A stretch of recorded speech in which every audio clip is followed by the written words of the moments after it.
Alright guys, we are back and we are into our next game with Jolly Judas or Les Yeux de Bleu, I don't know how to say it, versus No Eyed Kings, following them through into the next round versus, of course, Crane, Goofy, and Indie Bear if you've watched our stream before you've seen them. And of course, again, I am joined with Nizcast. Are you here with me, buddy? I just had to unmute my mic because I started talking without it. But yes, I am here, and yes, they're actually going by what appears to be the French Blues Clues, is what that name means. French Blue Clues. Okay. Blues Clues. You know the show? Yes. No, I definitely know the show with the French version. Yes. Of it. Oh, So, that's got to be absolutely hilarious. Just like the Middle Eastern. What is it? Sesame Street, I've heard is also quite hilarious. But of course, we have followed Goofy, Crane, and Indie Bear before. Their team, their stack. If you've watched any of our casts or followed us through this tournament, we try to get them at least once or twice. They're definitely been showing up very well. Last time, Thursday, they played incredibly well against Team Gucci or Impulse, who's definitely been a standard top 4 team / player. So really excited to see what happens here. More expecting to see a lot come out of No Eyed Kings. I feel like my general perception here says that they are of less experience and skill, but that just makes it all the more exciting because if they can come out and what do you call it? Come out strong and put the French Blues Clues on the back foot, it could definitely be a very exciting game. That being said, we can go ahead and get into the draft as it has developed a little bit here. Again, standard bands coming out. Viper, the only one that's a little different along with, I'd say, the Brewmaster, but he is definitely still a common band, don't get me wrong. We see for No Eyed Kings, they go with the Faceless Void Skywrath Mage combo, very reminiscent of the TI4 group stages. And then French Blue Clues coming out with that Tidehunter Death Prophet, same draft that they have always picked, and every single time we have watched them so far. Really like that pickup. Yeah, we've seen them play this a bunch. They're really good at executing with this strategy. Why change something that works, right? They've run deep into the tournament every time, so why not? Yep, until somebody brings out a counter at least. Then you gotta go back, but nobody has yet. No Eyed Kings already has some heroes on the board that can deal with it. You've got Faceless Void Chrono that can just win team fights if you get a good Chrono down. So look for the player who's over on Faceless Void to get some big Chronos and hopefully really disrupt some team fights. Skywrath Mage, incredible support, really good at locking down the offlaner. Also has a ton of burst potential, and his silence is really big. If he can silence and lock out that Tidehunter so he can't ravage for a few seconds, or lock out Death Prophet so she can't get a clutch silence down, or pop her Exorcism before they're able to burst her down or something like that, and that's always huge. So they do have some heroes on the board that can deal with it. Most definitely. And the follow-up bands will be a Tinker coming out of French Blue Clues, as well as the Rasta Sand King from No Eyed Kings. Rasta they banned out last time in the second phase. Sand King, a little bit of a new addition here, but I do like that because Sand King can always just, once he gets that Blink Dagger, channel Epicenter and just kind of blink into the center of the Chronosphere. And yeah, Void is, he might be sitting there beating on somebody, but he doesn't want to stand under an Epicenter. Witch Doctor does get banned out, of course, because of the Chronosphere combination, and Razor picked up here. So again, very similar lineup to what they've done almost every single time. The Razor is a little different, I think. We haven't seen it as much from them, but it fits with what they like to do. Yeah, we've seen this exact draft before, but some of the other heroes we've seen them play, Rasta and Sand King, have already been banned out. So it'll be interesting to see what kind of supports they throw with this. But yeah, I'm interested to see where No Eyed Kings is going to go with their draft to deal with this, because you already have a fairly scary lineup coming out of the Dire side. There's a lot of team fight. There's a lot of just everything. Well, given the Void and the Skywrath Mage, what would be your approach if you were in the drafting seat right now? Like, what would you want to add, given, Obviously, I want to be. Oh well, Rubik. Of course, Rubik's still around. You can still ravage, but so that's going to be a very, very valuable pick. I'm not too sure about the synergy between Rubik and Sky. but it gives you some team fight potential. But what I'd really like to see is something that can do really well mid against Death Prophet. And we've mentioned before that TA does well, and there's other heroes that do well. Viper's kind of a pain, but he's already removed anyways. But TA is probably the biggest hero that's on the board that can really deal with the Death Prophet mid. So maybe they look to pick up a TA. 10 seconds to go. And I think you probably end up putting the... I don't know, it's hard because you can't just put the Faceless... You can't rely on putting the Faceless in a lane off by himself and then have the Razor matchup happen. You also can't put Faceless safe lane and then try to go aggro because your lineup isn't the best aggro. And you're going to go aggro against an Earthshaker, it's just really rough. Yep. But they do pick up an Invoker. Invoker is a hero that can do well against Death Prophet, but yeah, I'm not the biggest fan of the matchup, but it is a big hero, or it's a big team fight disrupting hero, and that's what they're going to need to do. They're going to need to really control these team fights and not let this dire side, the Bleu, do whatever they want in the team fight. You can't let them get good ravages. You can't let Exorcism be up and dealing a ton of damage. You can't let Razor get a big static link. You can't let Earthshaker just give him the Slamma-Jammas with a big blink and an echo.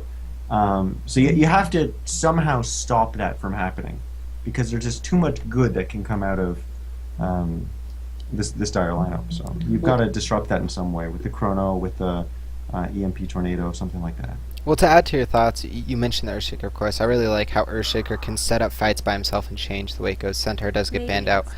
But along the lines of your last thought, the disrupting the machine or throwing a wrench in the cogs of the French Blue Clues, we've seen Silencer a lot, and we've seen Silencer for some teams to great success. Because if you have vision of the enemy team setup and you can time the global silence right when they want to initiate, you can counter initiate a silenced Tidehunter, a silenced Earthshaker, or even a silenced Death Prophet, and it works out really well, forcing that Yules out early and other things like that. But we'll see what they decide to go with for that, but I definitely agree with you, that's what they need. The Chronosphere is nice, but they're gonna need another layer to that. That's one thing that I personally think is very important in Initiation Wars, when that's really the defining aspect of the game, and they ban out. I think that might be a little bit of a mistake there, but maybe they're scared of it because of Earthshaker Tidehunter support? No, I don't think they have any reason to really be scared of it. I don't know what they were reading into there, but I actually kind of like the idea of them picking Silencer. The only problem is if you pick Silencer, you're very squishy, and all your front line is going to rely on Faceless having a really good Chrono, and that's a lot of pressure. And the dire side can be pretty patient. They can just back up and sit behind their Death Prophet and they pick just up the protect Clockwork. it. They have no reason to really engage in hard to allow you to get a good Chrono. But Clockwork, another hero that's going to disrupt the team fight. Yeah, I was thinking about that in my head as a last pick. But they do go with it, and the nice thing about Clockwork on Radiant side is he's strong because that dire side, little pocket you can store the creeps in, right here. But he's still strong on Radiant because of the strength of Radiant offlane by itself. But I'll go ahead and introduce No-Eyed Kings again here, and you can go ahead and introduce our friends over on the dire side for the No-Eyed Kings. We have, of course, again the Captain Aziriel picking up that mid role, playing Invoker PKOQ.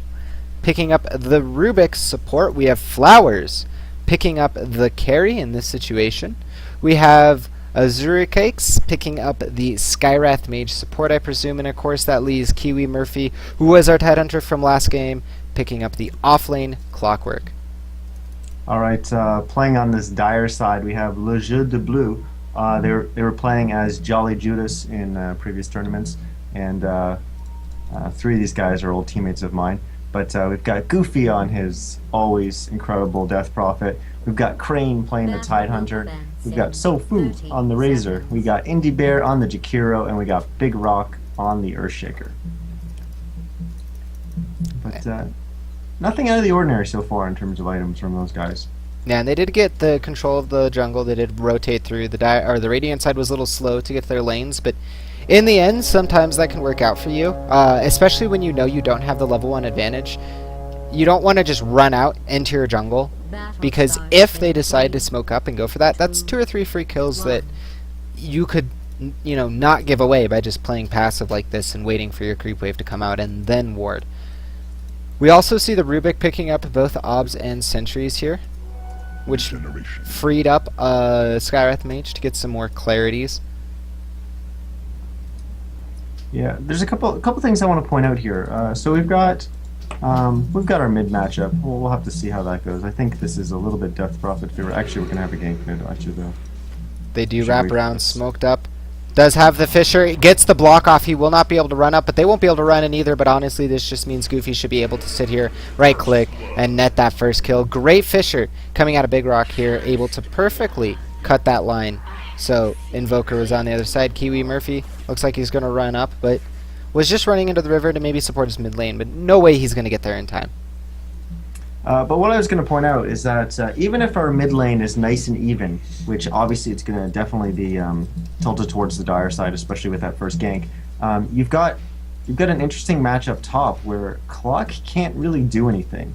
You know, you can't leave him alone against a Razor. Or sorry, you can leave Razor alone against him, and Razor's going to do perfectly fine. But Clock can't cogs and get away because of Fissure. He can't cogs and get away because of Ice Path. So he has to be very, very safe in this top lane. And because he's being so safe, and because that's going to allow these two supports from the Dire side, from Le Jeu de Bleu, to be able to really roam around and gank and put a lot of pressure on that middle lane, helping Goofy out a lot. And Azrael's probably going to have a lot of difficulties because of that. But this one ward right here from the Radiant side is actually going to do a lot of work. And if the Dire side can find that, then these two lanes from the Radiant side are going to struggle quite a bit. Well, they did miss the first D ward for that, and I'd really like to see the Clockwork do a little bit more cogs blocking for his creep wave. I think he could definitely be doing that to get him a little bit of an advantage. But here, Indie Bear stealing this haste rune from the middle lane. They do have the Fissure, slowing him down, not really going to block him or anything. Does have the dual breath, misses unfortunately. The second charge of the dual breath, only getting the first charge, which is the slow. The second wave through is the damage dealing wave, so good to know how that works, but unfortunately not going to get too much out of that besides some harass, forcing out the Salve from Clockwork, which is worth noting. He actually chose not even to waste the point and put it in Ice Path, because he knows that there's not really going to be too much of a possibility to kill him with Clockwork as long as the clock is playing appropriately. And he has been so far, but they're definitely setting something up on the mid lane, but Azrael should have known this. Crane getting zoned out, might actually get killed here as there is the concussive shot. First Arcane Bolt comes out, both supports are right clicking. Fade Bolt, as Crane is running back and forth, does throw out the Anchor Smash, dealing some damage to Skywrath and preventing his right clicks, but the great body blocks coming out of him. However, the wand charge from Crane will save him here, as we do see Goofy, Azrael rotating out, or getting ganked in the lane, taking quite a bit of damage, will fall to the Earthshaker, as now Crane runs through all three heroes on the side of the Radiant River, as we do see the Fissure come out. Rubik is looping around, but now Rubik is caught up by 4 heroes, kind of isolated from his team. We do see the Invoker TPN. He does have Cold Snap invoked up. Looks like taking quite a bit of damage from that Anchor Smash, as well as the dot damage from Jakiro. No more kills will come out of this, as the Invoker does die. No one else getting any kills out of this. So Flower's going to cut off Crane here. Maybe get a kill, as he does get the first right click. There is the Anchor Smash, making his base damage only 28. Not doing that much, and with level 2 Kraken Shell, he can't do anything. And he only does have a 10% chance, and even with the pseudo-random 10%, you're not going to get anything. You really need to have that 3 points in Faceless Void time lock to get guaranteed bashes if you're looking for it. But yeah, just a lot of, again, a lot of early trading. Definitely Dire capitalizing a lot more, getting 2 ganks on the mid lane. Invoker's one of those heroes. Look, he was going for that phase boots rush. He just has enough to buy his boots, and he will go ahead and purchase that up, but he's still away from his second blades of attack, and Goofy already has a bottle and is sending out. If I hit F2, it doesn't do... Oh, only 1 blades of attack. Interesting. So I guess it is relatively even in farm, but definitely the experience graph and gold graph saying that the French Blues Clues are getting a laning advantage so far in this game. By a bottle. Oh yeah, you're right. That's right. The bottle. Okay, Now it makes And sense. of course, the Invoker started with the Blades of Attack, so Yeah, he's so really he's- only he's 450. about to land a bit. But And actually, net worth, he should only have about... He has a little bit more to his name than I thought, but that is because of the gold in his pocket. We will switch back to the last hit series. It is a little more important right now. But yeah, overall, I definitely think that the Blues Clues doing a lot better in this landing phase. They might dive onto the Clockwork here, as we do have a static link and a Fisher getting quite a bit of damage from that static link. He does have access to Cogs if he chooses to use it, and he will use it there, but taking too long to using that, not able to run away. And the Razor gets 147 damage that can be used. Oh, Sunstrike onto Jakiro. Headshot. We'll get that kill, and that's very important because that will be the first kill on the map. And every Sunstrike kill Invoker gets solo means he gets all of the experience. And when he's behind, that's really important. But all I wanted to say was that letting Razor have all that damage meant extra damage to this tower, which will hurt them later on. And supports in the bottom lane looking to maybe get a gank here, but they don't have enough to actually kill Tidehunter with his 2 points in Kraken right now. yeah, just overall, you know, we've seen this in the past. Just the supports from this dire side, Le Jeu de Bleu, they're or Blues Clues. They're really dictating the pace of this game. They're moving around, they're doing stuff, and we haven't really seen. We've seen a little bit of movement from the Radiant side supports, but none to any success yet. You know, they went on an adventure chasing Crane all the way through the jungle, and PKOQ ended up walking into what looked like a really bad situation, and I'm gonna believe that it was him knowing the mana counts on all the heroes on the enemy team, and that no one had any mana to lock him down. He was perfectly fine. Not that it was a misplay, so we'll give him a little bit of credit there. But he ended up being fine. But we haven't really seen any other rotations. There hasn't really been too much pressure, you know, put on the mid lane. You know, Goofy's just kind of been able to do whatever he wants. Crane's been getting quite a bit bottom. He's actually even with the Clockwork, despite all these support rotations from the dire side. So you know, they've just been a little bit more efficient, but that doesn't mean that the Radiant side's out of this yet. They still have a lot of potential as they're trying to put more pressure on Crane here. They might actually be able to get the kill as the Chronosphere comes out, right clicks, and the Sunstrike should be enough. Finishing it off as the Invoker with that Sunstrike, so he will share in that experience with his team. Again, very important that he gets those global assists there. Fisher does come out onto Kiwi Murphy as he does pop that critical level. Again, to your point that they're not out of this yet. They do have Hook Shot. They have definitely good spells at their disposal, good use of that Chronosphere. I'm looking again to see the Mystic Flare and Spell Steal come up online. I think those are very important. And it is worth noting right now that actually Dive coming out to Clockwork, and I'll finish my thought really quickly, that the Dire supports are getting a lot more experience right now, which is really huge for supports. And now Hook onto Big Rock under the tower. Should get that kill. We have the Static Link coming on to the Clockwork as well, and will get away. Salfu will dive this as Poke, or I guess I should just say Rubik is running. Not too much damage coming out of Razors. He only stole 21 damage. Not going to try to say their names. Going to stick with hero names. I'm not that good yet at commentating, guys. I apologize. We're doing fine. I do want to point out that this No-Eyed Kings team really did a good job of acknowledging the fact that Crane on this Tidehunter has been playing really aggressive. He's been playing really cocky. And just really ballsy. And he's been venturing out really far. Look at him right now. But they saw, okay, you know what, if he's going to play this ballsy, we have Chrono online, we're going to use that Chrono, we're going to collect the free kill, and they did. But as soon as Crane respawned, he TP'd bottom, he's like, I've got Ravage, I'm not scared, you guys don't have Chrono, and he ran right at them. And now Aziriel in the middle lane might actually get ganked by that very same hero as Earthshaker is there. Doesn't actually get the kill. Sorry, Crane is going to get not part of that at all. Earthshaker does nab the kill. Let's just watch him. Yeah, basically. And Exorcism will come out from Goofy as they start to siege this tower. We also see the rotation from Salfo as he is rotating in.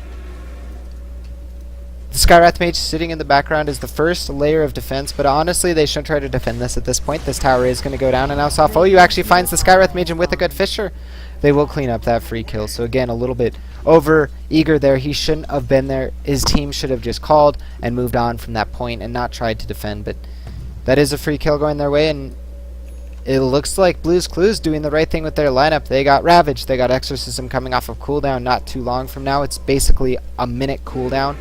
And then, of course, you have Razor, who is constantly spamming his spells, and Jakiro. So why not continue pushing? And they smoke up.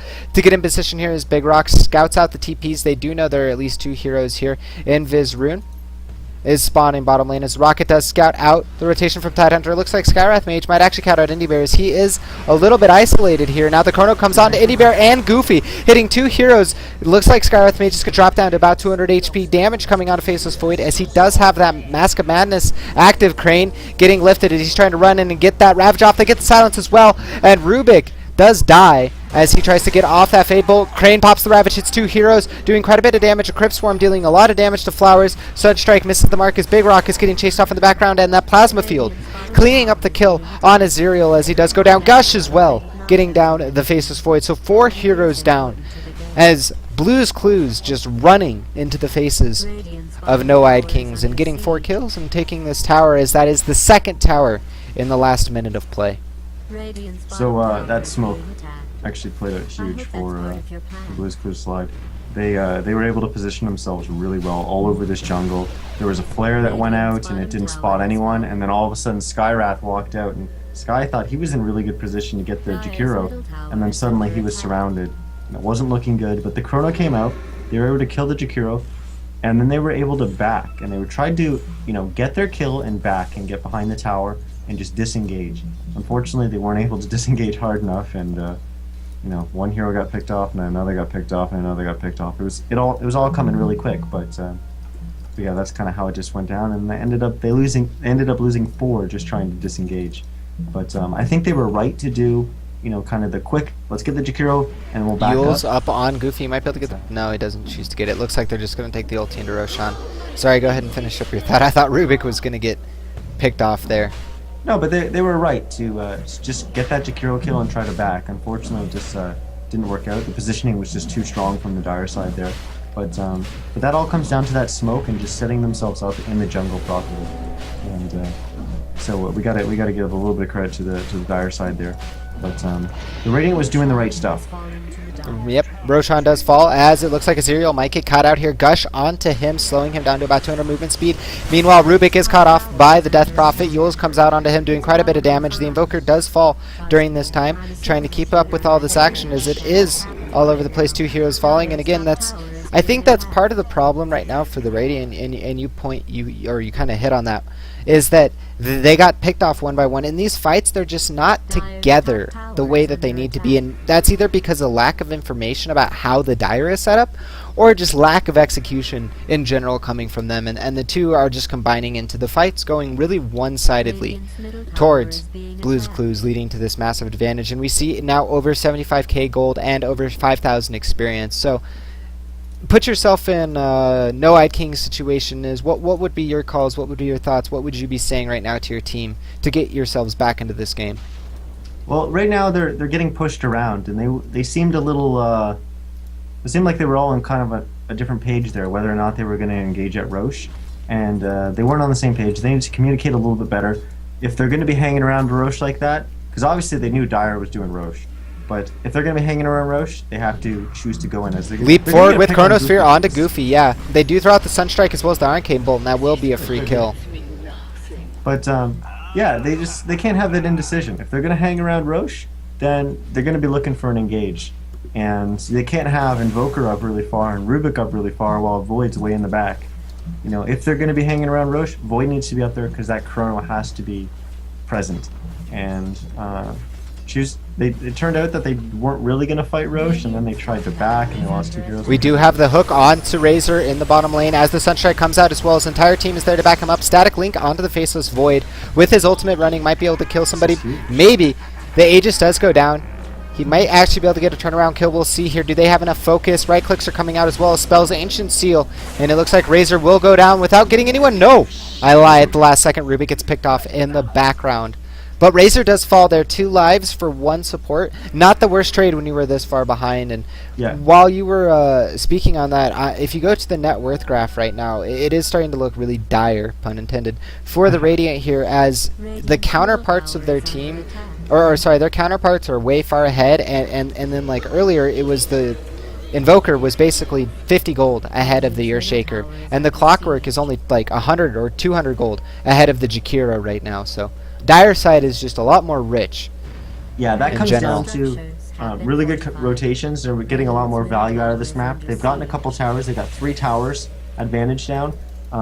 They were able to get Death Prophet. Echo Slam used in the background. I guess I missed the initiation as Rock hits on 4 heroes, and now the blink forward with the Ravage hits another 3. Steal on the Rubik is the Ravage, but he's silenced. Can he get it off? It doesn't look like he should use it. He should probably back up here as the Statics field comes out, killing the Rubik, meaning he can't actually ever use the Ravage. It should have already been covered up by Crane. If he didn't, he did now with that Anchor Smash, and now the Clockwork is going to fall as the push continues, but the Ice Wall onto Razor will ensure his death from the Arcane Bolt.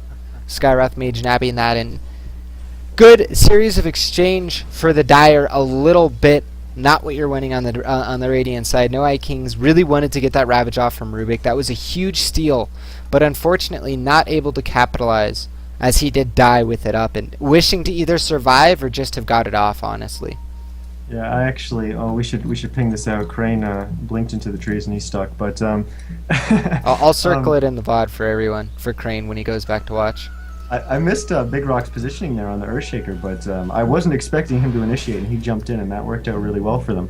But like I was saying, they just made good rotations. They got Goofy the lead that he needed on the Death Prophet. You look at last hits. You know, he's 40 last hits ahead of this Invoker, and obviously net worth is even more so. It's 5k net worth difference between the two of them. So like I said, they got him going. They got him snowballing. They got him in a position where he's really able to control the game. That's one of the biggest differences. And then there's been a couple team fights that just went really Dire favored. But, you know, the Radiant side did some good things. They got that pick off on Goofy in the mid lane. Then they rotated top, and they got Soulfu. And they, you know, got the Aegis, and then they got him on top of that. Yes, they lost Rubik. You know what? You're fine with losing Rubik. You don't want to lose Rubik, but you lost Rubik, whatever. You killed, got rid of the Aegis, and you killed a hero. That's still advantage them. But yeah, just everything before that was just the Dire side. They just made more value out of the map. They were getting towers. They weren't losing gold. They were farming better. They were, you know, they were just making better rotations, putting pressure on the map, and they were just kind of dictating the pace of the game, pushing this other team around. But you know, the Radiant team shows that they've got the stuff to get these pickoffs and get themselves back in this game. Yeah, they're quite a bit behind, but you know, those little kills, like the kill on Goofy, the kills top on the Razor, on the Soulfu, like that's how you get back into this game. You start using smokes, you start getting more of those pickoffs, and you can get back in this game. Most definitely, and I'm not sure if you mentioned it as I was going through a few things for the stream during that, but the warding coming out from Blue's Clues is absolutely tempo dominating and game control dominating, right? They have so much vision. They can see every single time they leave their base in either lane except for top, which they don't really care about because they're pushing bottom right now as Exorcism is thrown out by Goofy. They're aware of the numbers that are here to defend this tower. Flowers might want to go in, but they should probably wait for the end of Exorcism and try to catch them on the retreat rather than when they're at the peak of their fight. We do see the Fisher come out, sunning off Flowers, and that tower will go down. Exorcism about 8 seconds duration remaining. Crane off to the side, ready to blink in a Ravage, and they will go just ahead and disengage and continue to farm as every tower they chunk away is just more map control going in their favor and slowly constricting No-Eyed Kings out. But that's where No-Eyed Kings needs to make a play. Like you said, they need to get out, they need to fight, they need to break out of this contain and do something. And they have a smoke on Skywrath. Bloodstone is picked up by Goofy as well at 18 minutes. I like that you use the word constricting there, because I used to, when I played with these guys, I used to do the warding, and now IndieBear is doing the warding with them. And one thing I always like to stress is that forward wards and really start constricting and clamping down on this enemy team. You've got an advantage. Let's take the entire map for ourselves. With this ward... Is you still there, buddy? You Yeah. just cut off, sorry about that. Oh shit, I cut off. Oh, anyways, so you've got a couple of words down. You're clamping down, and I drew on the map there. I don't know if you saw it. Here, Yeah. That's all your map control on the map, and those wards are helping you clamp down on that. Any kind of rotation coming out of this Radiant side, you're going to know where heroes are, And I'm glad to see that Indy's really doing a lot of that and really keeping up with that. Just really forward, aggressive wards, not giving them any space. It's just a smoke here, but Dire's gone. It's actually the second smoke. They smoked up from here to get out. And the Radiant, obviously, Blue's Clues was aware of this. And they immediately get out of there. And it looks like they might actually be able to pick off flowers here.